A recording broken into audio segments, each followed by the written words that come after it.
1929 was a momentous year in world history.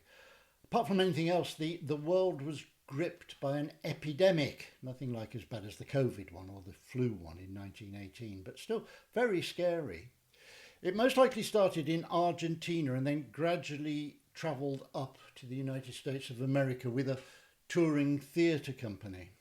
But halfway through the tour, the leading man fell ill, and after 17 days of absolute agony, died. After an investigation, it was discovered that the root cause of the disease was most likely a bacillus passed from a live parrot the leading man fondled on stage as part of this show.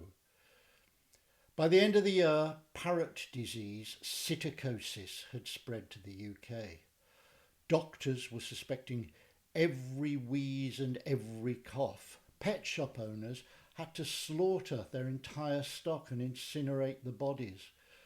An American admiral, presumably forgetting for a moment that birds can actually fly, ordered all his sailors to throw their parrots overboard.